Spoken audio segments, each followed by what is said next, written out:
এখনকার বিশেষ বিশেষ খবর।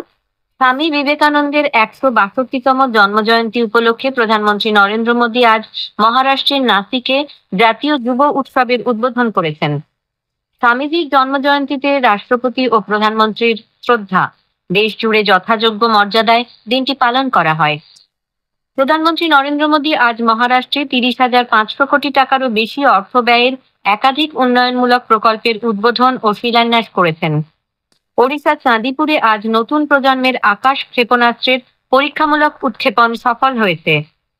এশিয়ান অলিম্পিক শুটিং এর যোগ্যতা নির্ণায়ক ইভেন্টে পুরুষদের 50 মিটার রাইফেলে ভারতের অখিল শেওরান সোনা এবং ঐশ্বর্য তোমর রূপো জিতেছেন। আসছি বিস্তারিত খবরে।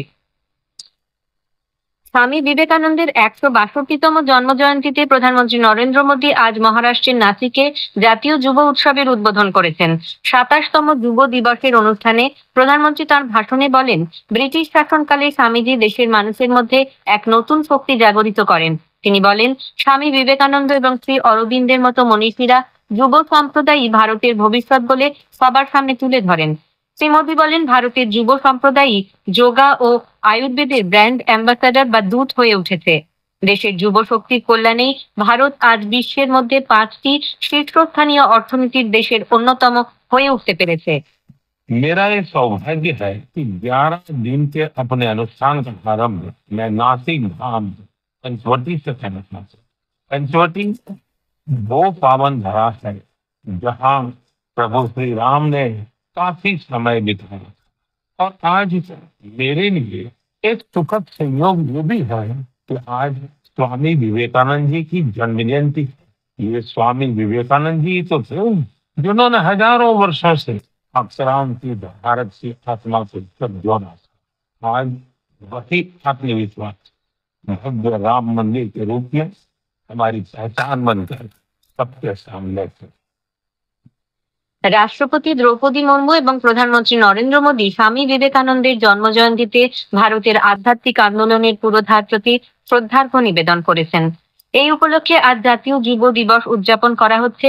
তার প্রতি শ্রদ্ধা জানিয়ে রাষ্ট্রপতি বলেছেন, স্বামীজি ছিলেন একজন মহান আধ্যাত্মিক নেতা ও সমাজ সংস্কারক। তিনি প্রত্যেক ভারতীয়কে দেশের সমৃদ্ধ সাংস্কৃতিক ঐতিহ্য বিষয়ে সচেতন করে তুলতে ভারতের সর্বত্র পরিভ্রমণ করেছেন। তিনি দেশের যুবকদের জাতি গঠন ও মানবতার সেবায় অনুপ্রাণিত করেছেন। ভারতের আধ্যাত্মিক চেতনা পশ্চিমের দেশগুলিতে ছড়িয়ে দিতে অসাধারণ অবদান রেখেছেন। অন্যদিকে প্রধানমন্ত্রী নরেন্দ্র মোদী তাঁর বার্তায় স্বামীজির প্রতি শ্রদ্ধা জানিয়ে বলেছেন, তিনি ভারতীয় সংস্কৃতি ও অধ্যাত্মবাদকে বিশ্বের কাছে তুলে ধরেছেন। তার অফুরন্ত শক্তি, উৎসাহ এবং চিন্তাশীলতা দিয়ে দেশের যুবকদের উদ্বুদ্ধ করেছেন। ক্রীড়া ও যুব কল্যাণ মন্ত্রী অনুরাগ ঠাকুর জন্মজয়ন্তীতে স্বামীজির প্রতি শ্রদ্ধা নিবেদন করে বলেছেন, তিনি নির্দিষ্ট লক্ষ্যে দৃষ্টি স্থির রেখে তা অর্জনের জন্য সম্পূর্ণভাবে নিজেদের উৎসর্গ করতে মানুষকে অনুপ্রাণিত করেছেন। প্রধানমন্ত্রী নরেন্দ্র মোদী অযোধ্যা ধামে শ্রী রামলালার প্রাণ প্রতিষ্ঠার আগে 11 দিন ব্যাপী বিশেষ ধর্মীয় রীতি পালন শুরু করেছেন। এ মাসের 22 তারিখে রামলালার প্রাণ প্রতিষ্ঠা হবে। সোশ্যাল মিডিয়ায় এক বার্তায় তিনি বলেছেন, প্রাণ প্রতিষ্ঠার আগে সারা দেশ রাম ভক্তিতে প্লাবিত হয়েছে। এই পরিস্থিতিকে ভগবানের আশীর্বাদ হিসেবে অভিহিত করে প্রধানমন্ত্রী বলেছেন, তিনি নিজেও আবেগ আপ্লুত হয়ে পড়েছেন। স্বামী বিবেকানন্দের ১৬২তম জন্মজয়ন্তী উপলক্ষে আজ কলকাতা সহ পশ্চিমবঙ্গের বিভিন্ন জেলায় নানা অনুষ্ঠানের আয়োজন করা হয়। দিনটি সারা দেশের সঙ্গে এরাজ্যেও জাতীয় যুব দিবস হিসেবে উদযাপিত হয়েছে। উত্তর কলকাতার সিমলায় স্বামীজির জন্মভিটায় তার মূর্তিতে পুষ্পার্ঘ্য নিবেদন করেন বহু ব্যক্তি ও প্রতিষ্ঠান। রামকৃষ্ণ মঠ ও মিশনের উদ্যোগে বেলুর মঠে আয়োজিত অনুষ্ঠানে প্রায় ৫,০০০ ছাত্রছাত্রী অংশ নেয়। স্বামীজির ওপর গান, আলোচনা ও যোগাসন প্রদর্শনীর আয়োজন করা হয়।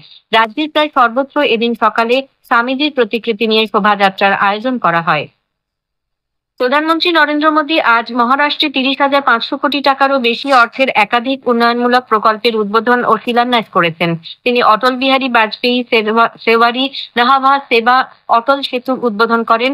শহরের পরিবহন ব্যবস্থার উন্নয়নের লক্ষ্যে এই সেতু নির্মাণ করা হয়েছে। ২১.৪ কিলোমিটার দৈর্ঘ্যের 6 লেনের এই রাস্তা সমুদ্রের ওপরে রয়েছে 16.5 কিলোমিটার ও স্থলভাগে রয়েছে 5.5 kilometre. Shri Modi Eastern Freeway Orange Gate থেকে মেরিন ড্রাইভ পর্যন্ত 9.2 কিলোমিটার ভূগর্ভস্থ টানেলেরও শিলান্যাস করেন। এছাড়াও প্রধানমন্ত্রী উড়ান খাতফার রেল লাইনের দ্বিতীয় পর্যায় সহ 2000 কোটি টাকার একাধিক রেল প্রকল্প জাতির উদ্দেশ্যে উৎসর্গ করেন। খবর শুনছেন আকাশবাণী থেকে।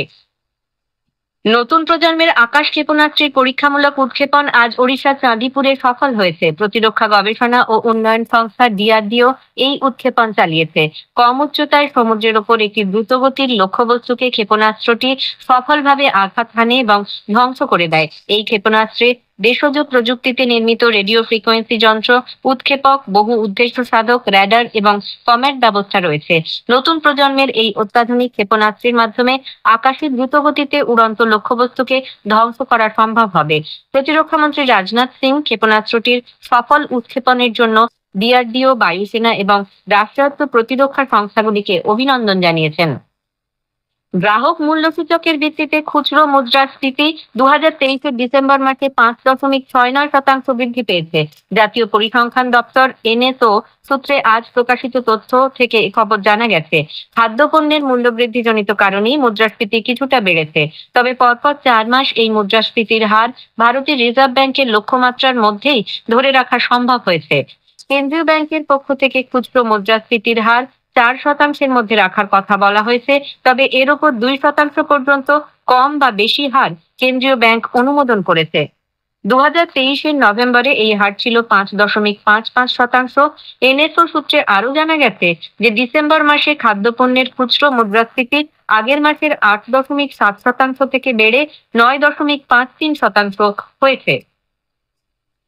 আম আদমি পার্টির 3 জন প্রার্থী দিল্লি থেকে রাজ্যসভায় বিনা প্রতিদ্বন্দ্বিতায় নির্বাচিত হয়েছেন।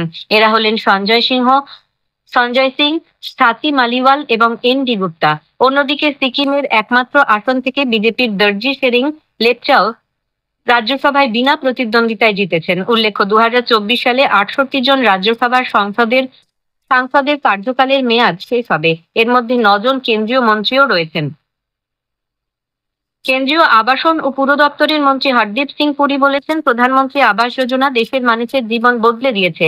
আজ নতুন দিল্লিতে তার মন্ত্রকের কাজকর্মের খতিয়ান দিয়ে সাংবাদিকদের তিনি বলেন, গত 9 বছরে সরকার 1,19,00,000 গৃহ নির্মাণের জন্য অর্থ বরাদ্দ করেছে। এর মধ্যে 1 কোটিরও বেশি বাড়ি তৈরি হয়েছে। 79 লক্ষ বাড়ি ইতিমধ্যে প্রাপকদের মধ্যে বন্টন করে দেওয়া হয়েছে।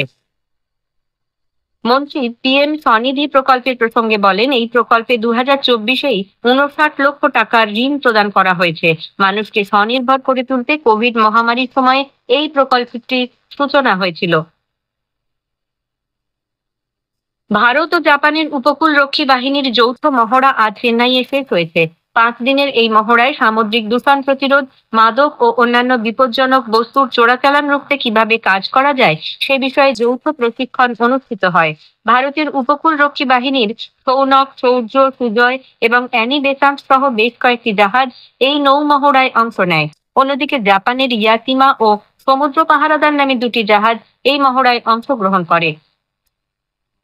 ভারতের chief of defence staff general Anil Chauhan বলেছেন, প্রতিরক্ষা ক্ষেত্রে সর্বস্তরে দেশ এক রূপান্তরের সন্ধিক্ষণে দাঁড়িয়ে আছে। দেশজ প্রযুক্তির দিকে অগ্রগতির জন্য কাজ চলেছে। আজ দিল্লিতে centre for development of telematic C.এর সফরকালে জেনারেল চৌহান ভবিষ্যতের জন্য অত্যাধুনিক এবং সুরক্ষিত টেলিকম ব্যবস্থা গড়ে তুলতে প্রতিরক্ষা বাহিনীর সঙ্গে C.এর ব্যাপক সহযোগিতার ওপর জোর দেন। এশিয়ান অলিম্পিক শুটিং এর প্রতিযোগিতা নির্ণায়ক ইভেন্টের পুরুষদের 50 মিটার রাইফেলের 3 পজিশনে ভারতের অখিল শেওরান স্বর্ণপদক পেয়েছেন। একই ইভেন্টে ঐশ্বর্য তোমর রূপো জিতেছেন। ইন্দোনেশিয়ার জাকার্তায় শেওরান এবং তোমর জুটি স্বপ্ননীল কুশালের সঙ্গে দলগত ইভেন্টেও সোনা জিতেছেন। ভারত ইতিমধ্যে যোগ্যতা নির্ণায়ক পর্বে 11টি সোনা, 8টি রূপো এবং 7টি ব্রোঞ্জ পদক পেয়েছে। ব্যাডমিন্টনে পুরুষদের ডাবলসে দ্বিতীয় বাছাই ভারতের সাত্বিক সাইরাজ রানকিরেড্ডি এবং চিরাগ শেট্টি জুটি মালয়েশিয়া ওপেন সুপার 1000 প্রতিযোগিতার সেমিফাইনালে পৌঁছেছে। শেষ করার আগে খবরের বিশেষ কিছু অংশ আর একবার। স্বামী বিবেকানন্দের 162তম জন্মজয়ন্তী উপলক্ষে প্রধানমন্ত্রী নরেন্দ্র মোদী আজ মহারাষ্ট্রের নাসিকে জাতীয় যুব উৎসবের উদ্বোধন করেছেন। স্বামীজির জন্মজয়ন্তীতে রাষ্ট্রপতি ও প্রধানমন্ত্রীর শ্রদ্ধা দেশ জুড়ে যথাযোগ্য মর্যাদায় দিনটি পালন করা হয়। ওড়িশার চাঁদিপুরে আজ নতুন প্রজন্মের আকাশ ক্ষেপণাস্ত্রের পরীক্ষামূলক উৎক্ষেপণ সফল হয়েছে। খবর শেষ হলো।